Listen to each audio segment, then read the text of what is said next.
really excited about this presentation. It's about experiencing AT, kind of a user's guide, so kind of a learner's journey. And just to be aware that the speaker does use a screen reader.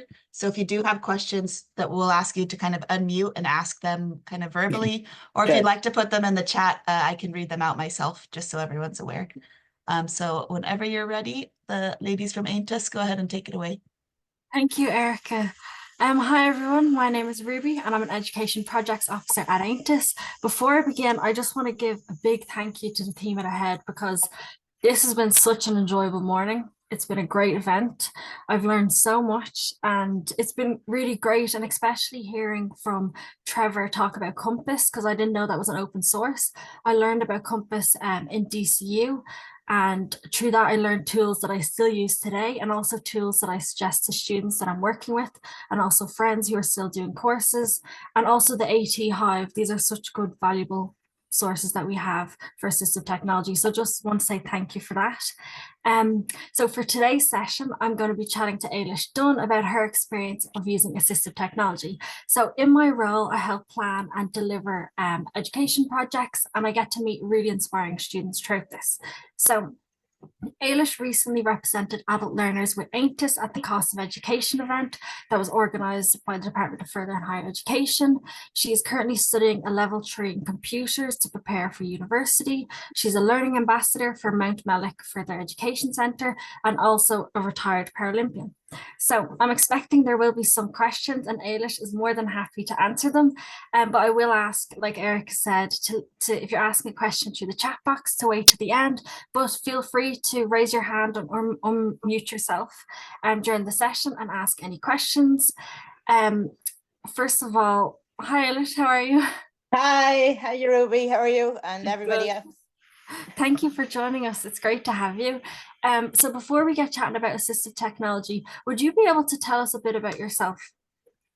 Yeah, my name is Ailish Dunne, and I'm fully blind. I went blind at the age of 19 due to a virus in my brain. So my eyes are perfect, but my brain is stopping me from seeing. So and after that, I end up becoming a Paralympian. So I never went back to education as a blind person until now.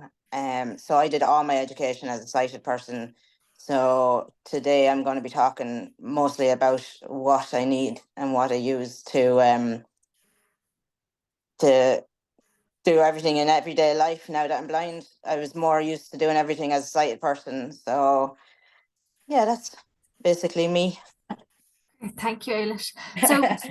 So how would you describe assistive technology? Well, absolutely amazing for me.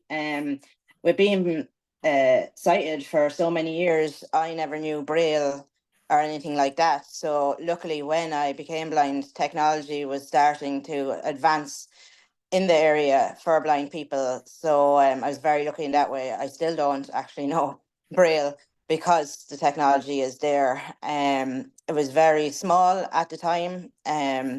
One of my fears when I went blind was I'd never be able to use a mobile phone again. And before I left the hospital, they had a mobile phone. Now all it did was let me ring by myself and let me text, but it was still brilliant. It was a big block phone, like a builder phone, but I thought like that was amazing, but compared to what it was nearly 20 years ago, it's phenomenal now what's out there. I use a iPhone, and like when I first went to the iPhone, I was like, how does a blind person use a touchscreen?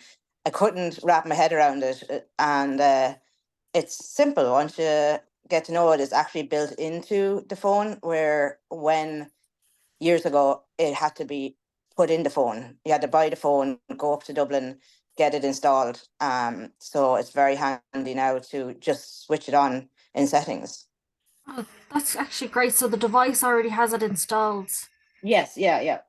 Wow, great. And so what other assistive technology tools do you use in your everyday life? Well, mostly I've only after moving out independently in November, so I kind of got a bit of a shock in what and how I was going to live by myself. But again, I don't think I would have been able to live by myself without the technology that I use, which would be like even air fryer. I can use to cook all my food through my phone, because the phone connects to the air fryer and reads out everything to me, so I can control the whole thing from there. Other than that, security for the house, I get all the Ring doorbells because they show a video, but they also let me talk to the person, and instead of answering the door, I answer that to find out who the person is before answering the door. Um, Other things is my microwave is smart as well, so it's just everything now at the moment. It's just like so available now. There are a lot of research has to go into it, and luckily Vision Ireland has a podcast that I follow, and they actually sample an awful lot of new things that come out and then say whether it's actually good or bad for blind people. So I did a lot of listening to them before I moved out to before I bought the stuff that would suit me.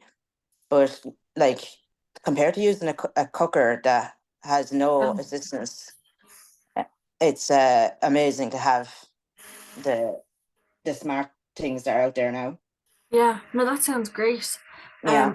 I love the idea of the air fryer. Yeah, yeah. Controlled by your It's phone. great. Yeah. And So in less chance of a fire. yes, exactly. So in terms of you studying at the moment, could you tell us a bit about the course you're doing? Yeah, I'm doing level 3 in computers. It's mainly just to get used to the software that's on my laptop. It's called NVDA. So again, all my education was done as a sighted person. So it was very scary to go back to education, because the best way of doing education is, to do your assignments now it's through a laptop, Yeah, instead of I was used to a phone. That's all the stuff that I did. So I had to learn how to use the laptop again and the software for that. So that was my reason to go to the lower course first. So I get as much computers as I can get, like Word, just computer literacy, all those things before going on and doing my actual ideal course in university. So the pressure will be gone about actually having to try and figure that out as well whilst doing my course. yeah. No, it's a great idea. And how are you finding the course? Are you enjoying it? Yeah, I really like it. Like we come across barriers all the time, Mm. and it can be frustrating, but then we figure it out, and once we have it, it's fine. It's nearly like winning a medal when we find out it can be so difficult sometimes. Yeah, yeah. So during your education you're doing with the course now in computers, are there any particular assistive technology tools that help with that, or is it the tools that are already embedded into, say, Excel or Word? Well, I don't use the screen reader that comes with Microsoft. As I said, Okay. I use the NVDA. So Vision Ireland put the software on my laptop for me, and I couldn't wrap my head around how I'd listen to the laptop and also hear the lecturer, Mm. because like he's talking and my computer's talking, but I found out that you can get the earphones that wrap around your head and don't actually sit in your ears, so you can hear him uh, and listen to the computer. Because if you had normal earphones in, you wouldn't hear what he's saying. Yeah, So they're amazing, because obviously, again, years ago you wouldn't have them. So that was my main worry. Um, but it's sorted now. Thank yeah. God. No, that's great. And so Yeah. you mentioned the podcast. Yeah. Could you tell us a bit more about that? Because that sounds like a really useful tool for others. Yeah, every Tuesday, Vision Ireland, there's a group of blind people and sighted uh, people that work in Vision Ireland with computers and train us how to use different things, and we can call on them if we come into difficulty as well. But having the podcast there is great, because, as I said, they try everything, and anytime a new phone comes out, they'll test it and tell you whether there's any point in getting it for more accessibility. to the world, basically. So it's every Tuesday, and then if you don't get a chance to listen to it, they also do a newsletter. You get it on Friday, and there's articles of what they talked about on the podcast in the newsletter. So it's great. You know, you can go back to them as at any stage, and like when I listened to a load of them, but then some that I heard before I moved out, I couldn't remember what the recommendations were, and I was able to go back and listen to them again. There's around three or four each time, 3 or 4 people each time, and they all put their own views in, and then they get specialists in that created the different items like Microsoft, or you know, when you want to find out more about the different screen readers and the updates on the screen readers. So it's good when you're not that tech savvy Yeah. to actually get a little bit about it, you know, instead of getting overwhelmed with loads, you know. Yeah, and I like how it's someone else saying, "Oh, this is good to use," because then you're like, "Okay, I will give my time to this," rather than Yes, spending exactly. money on something. Yeah. Yeah. And also we were talking last week, and you mentioned about the title change of Vision Ireland. Yes. That, I think the base behind that is that, like, NCBI is National Council for the Blind. As far as I know, the reason why they kind of changed it to Vision Ireland is a lot of people think it represents blind people, which is kind of like fully blind, where visually impaired people is what it's based on. Like, you know, they help all people that suffer with sight loss. It's not just fully sight loss. It's whether, you know, you have 10% or 30% or whatever it is. Um, so that's why they put vision, because of visually yeah, impaired. Yeah. yeah, and that language is so important for Yeah. titles and things, so make people feel more included. Yeah, That's exactly. aimed at them. I'm just looking at a question here in the chat by Annie. So she says, "What is the most useful assistive device you use in your everyday life?"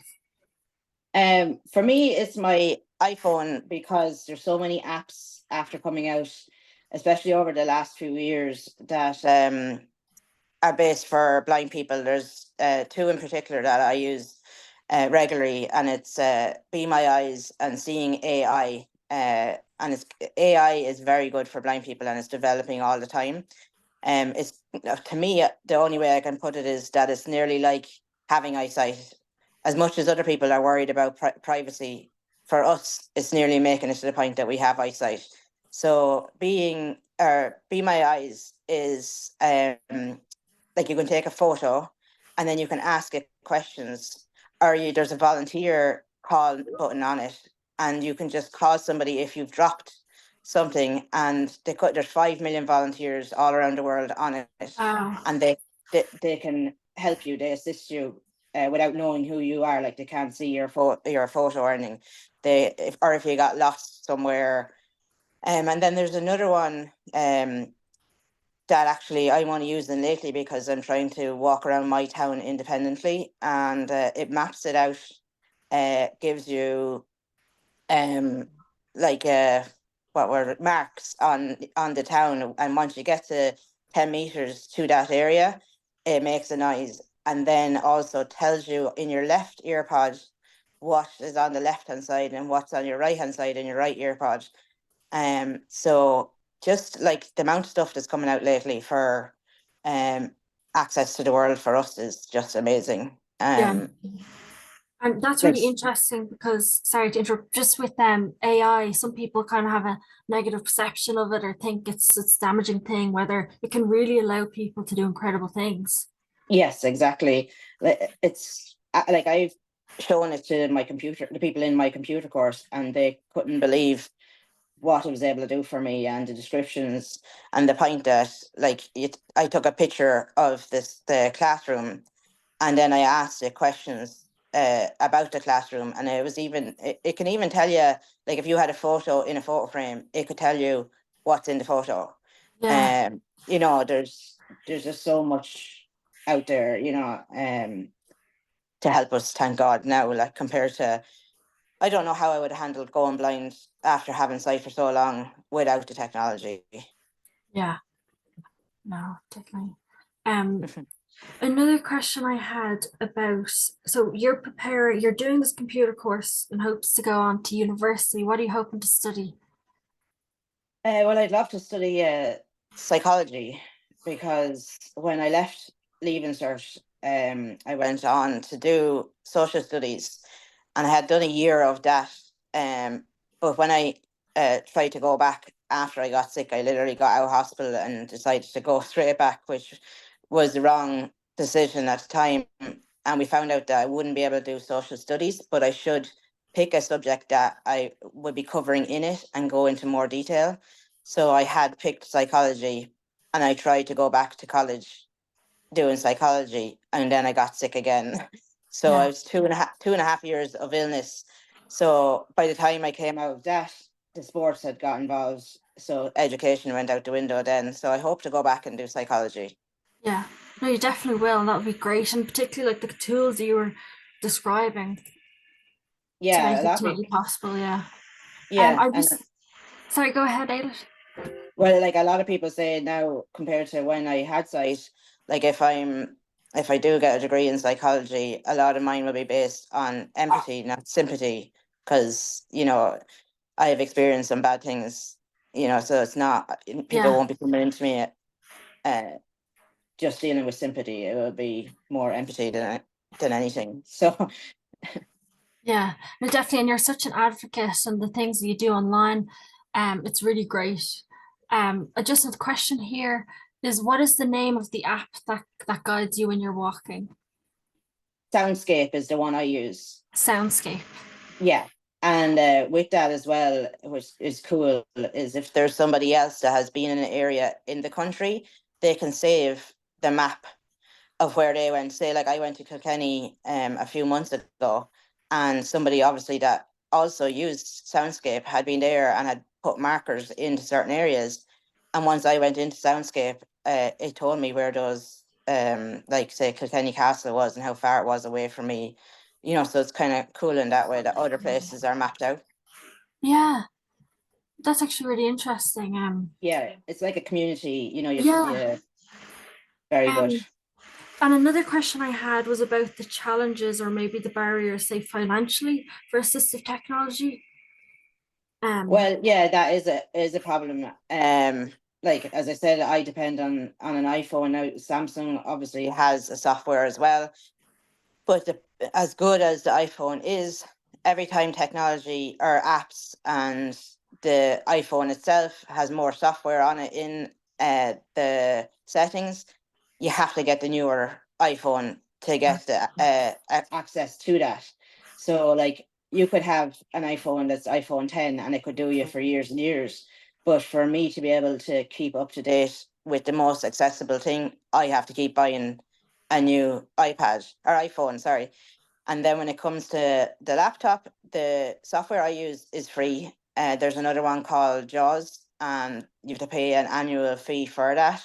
But as I progress in uh, education, at the moment, that's all I need. But there's so much more that I will have to buy when I go into university, and some of the stuff can cost thousands and thousands. And like, I know the technology is great and these people are doing great jobs in getting things out there for us. But because it costs them so much to invent these things, then to buy them is costing a fortune. yeah, Like there's a pair of glasses I could buy that I wouldn't need any other software then really to do everything in my life. But to buy them is 3.5 grand. yeah, And what or a normal person doesn't have that money to just invest all the time. Like, yeah. But that is such a challenge yeah, for people, yeah. yeah, it's like there's stuff out there, but it's not accessible to the everyday person that's not earning like a major amount of money. Like, Yeah. Yeah. And just no, I have to ask about this because it's about you being a retired Paralympian because I am very interested in it. So would you be able to tell us a little bit about that? yeah, uh, man that was a Paralympian in the same county as me had found out that I actually was very big into sports before I lost my sight. wasn't good at it, but was interested and played a lot of different sports. So he got in contact with me through what was called National Council for the Blind back around 2.5 years after I became blind. And I went and I did cycling first. They had a group over in a town near me with tandems, and I did cycling and did a test with the Irish team and got to go to Wales to do the velodrome and compete Wow. in the velodrome. Yeah, it's scary, but it's brilliant. It's such a thrill. Yeah. But that didn't work out afterwards. So he himself was competing in discus. So he got me to try that. And I think it's because I had sight before that I saw people doing it that I grasped it nearly straight away. Yeah. And we just did a bit of training with that. Then he brought me to uh group, like a test run, and with the Paralympics, and they saw me doing shot put and discus, and they kind of go by what you throw, and eventually I got into developmental team and was brought to a few different places in the world doing smaller competitions, till eventually then I qualified for the European Championships and then the World Championships and then the Paralympics. Wow. So, yeah, it was absolutely amazing. I've got to travel all around the world and compete. Yeah, I competed in London. Unfortunately, didn't do great. But at least I got there. Yeah. No, that's such an experience. Yeah. Amazing. I'm just looking at the chat and we have a question from Quiva asking, what kind of psychology are you interested in pursuing? Well, I'm actually really interested in criminology. But I think I'll go to do psychology and then maybe go on to do in more detail criminology. But before it was more psychology with children. So that was what I was very interested in at the start. But I think what I want to do now is, because I'll be going into more detail in it, where I only touched base with it back in the day, that I'm not kind of sure which one I'm totally interested in yet. Yeah. Yeah. No, but you'll do amazing. It'll be great. Yeah.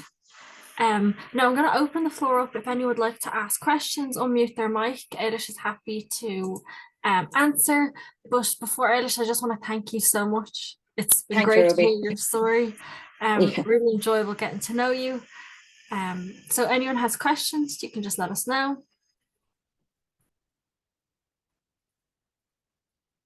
There's some positive comments in the chat box, Ailish. All right. Thank you very much. Yeah, and the great resources about the apps, everyone has sent in Yeah. the links so other people can have a look at that. So that's great. And like, what I find great about it is the point that we're not left out of like the general things in life, like Yeah. Instagram, Facebook, Twitter. We're able to do all that. So as children grow up as well, they're not left out of things. Like, because I couldn't imagine that if I was a teenager or younger, and all the sighted people talking about it and not being able to do it, where we actually are able to do it all. Yeah, and that was actually interesting because Danielle just did a session about accessibility and how Yeah. someone asked her whose role is that, when it's like it's everyone's role to make sure their content is accessible. It should Yeah, all be exactly. embedded into everyone's day-to-day life, Yeah. that we're making accessible for everyone. Yeah. Twitter aren't doing such a good job. He's after firing a load of people for the accessibility area. But Oh no. We'll boycott Twitter then. yeah.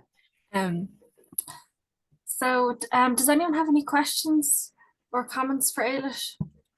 There was one sorry, Danielle here. There was one in the comment in the chat box. You might have already kind of addressed it. It said, is the podcast like a support group for vision impaired students to discuss AT to help with studying, or it's kind of from Vision Ireland, I guess? No, it's not really support as such. There and then, like, you can actually text in and ask them questions on during the podcast or before it or after it, and ask questions. and what's great as well is, and they've won awards for it, is they have it connected to Alexa. So they're the first ones. I'm not sure how to explain it. You'd have to ask them, but they're the first ones to ever have like an accessibility helpline kind of thing on Amazon or on Alexa. So like I have Alexa here, and I can just ask to be connected to Vision Ireland and ask them questions. So they've won loads of awards for what they're doing with the lab, as they call it, the tech lab. That's fantastic. That's brilliant. Yeah. I'm a big component, or I use my Alexa a lot here as well, and it's great that I noticed that the technology podcast is on Spotify, which I use a lot. So I'd say, open Spotify and play the latest episode of the technology talk from Vision Ireland. Yes, yeah. We got anyone else who'd like to ask some questions? I think we've got most of them from the chat.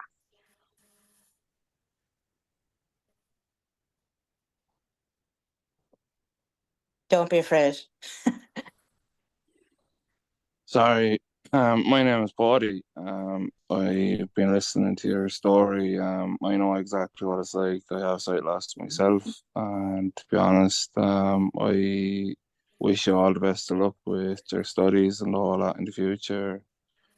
And just in relation to that question there a minute ago about peer-to-peer learning of technology. There actually is two opportunities every week with a crowd called Fighting Blindness. I just said I'd jump in and just let you know on a Monday and a Saturday from 11 to 12:30 or so. And it's purely just all people with sight loss. They learn off each other. Mm. Yeah, I had involvement with Fighting Blindness when I first went blind, because they do counselling as well. So that's what I have most contact with them for, is to like deal with the big change at the time. So I haven't had much to do with them lately. Yeah. But that's cool. Yeah, no, best of luck with everything. Thanks a million. Sorry, somebody's at my door.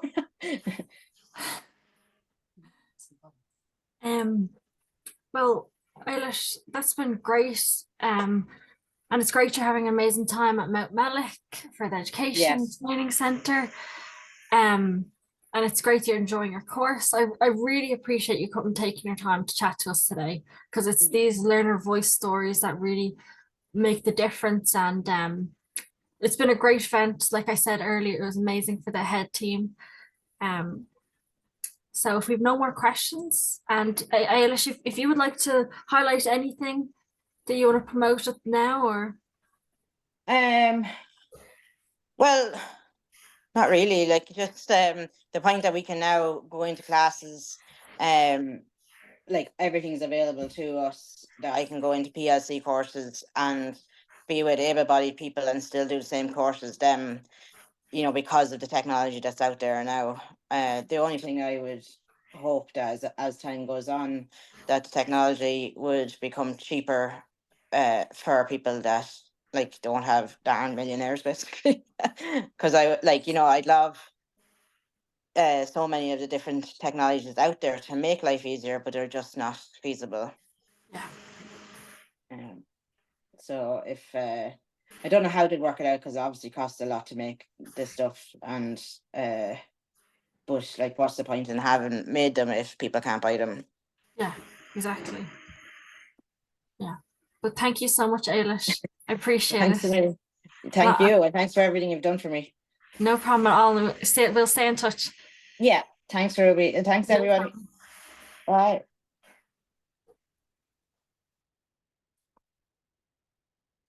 What another wonderful session to kind of wrap up our day. It's so wonderful to hear kind of the learner experience, and it's so great that Ailish is willing to share her story like that in a wonderful day.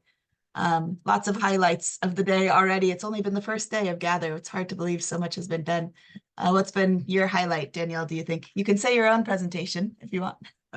Oh no, no, no. I actually really liked Ailish's talk about kind of how she's using how she kind of gets along, and she said about, you know, it's so much different than it was when she first lost her sight, where she had to, you know, add stuff directly onto, you know, a phone or whatever that may be, and then now it's actually just all built in. And I loved Quiva earlier showing us her skills with Blender and with Procreate. So interesting. I mean, creating 3D assets is such a skill. I'm like, wow. It's the future. The future is here, really. That's it. That's it. I think, would anyone else like to come off mic and say what they enjoyed about today or what they're looking forward to tomorrow? Feel free. You know, it's very much a little chat here.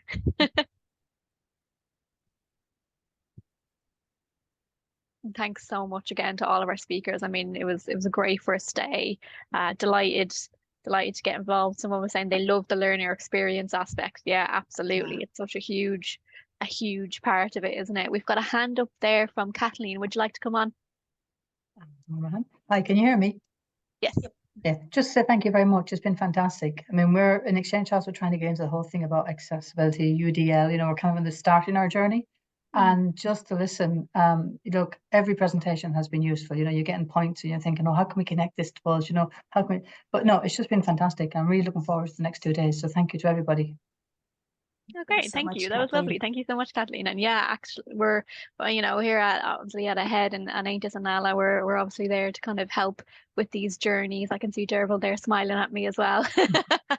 And you know, particularly, I know ourselves at Ahead, we're always happy to help out. You know, it's not, we don't like to assume. I think it was mentioned earlier about, you know, digital natives and kind of not assuming people kind of know things. So it's always good to kind of get to chat to people and kind of show some tips and tricks for how to do things. Yeah. What are you looking forward to tomorrow, Erica?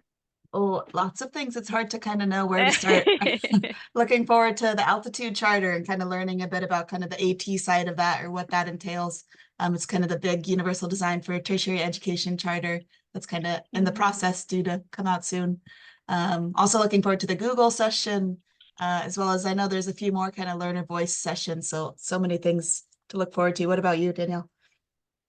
Oh, that is hard. I think, do you know what I'm looking forward to is the case study one. I believe that's tomorrow at 10 o'clock. It's a fantastic case study from LCETB, and they've done, I'm not sure, I don't know if they're here today, but it's the fantastic case study on how they kind of reacted to the AI kind of boom and how they incorporated that into their organization and kind of learning from their experience. It's so interesting. Obviously, I've gotten a sneak peek of it, so the slides are up on the website as well if you'd like to have a look. I'm really looking forward to that one tomorrow. Just a small reminder that everything has been recorded today and it'll be made available on the website. And also all the slides are also available before the sessions on the website. So yeah, I think we're back on tomorrow at 9:30. Is that right, Danielle?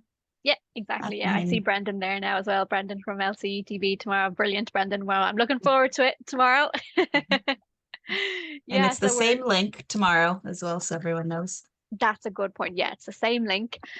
So do join again tomorrow. Feel free to put on your cameras and your mics or you know, eat away in the background. I know a couple people were saying I'm just turning off my camera to get a little snack. Totally fine. Yeah, and just kind of a final quote here that Elizabeth Hitchens put in that I think is wonderful. She says, "We all play a part and we all have the power to increase accessibility for all." So I think it's kind of a good sum up of the event in general that I'd give it a bit of a shout out and read it out. I love that. That's great. That's a really great approach. Well, thank you all so much. We'll see you tomorrow at 9:30. Just so a reminder, it's Monday, Tuesday, and Wednesday from 9:30 to around 12:20, like today, same time. So thank you all, and we look forward to seeing you tomorrow. Thanks, everyone. Thank you. Thanks, guys. See you tomorrow. Thank you. Bye. See you. Thank you. Bye-bye. Thanks to our lovely captioner as well, Judith. Say you're wrecked.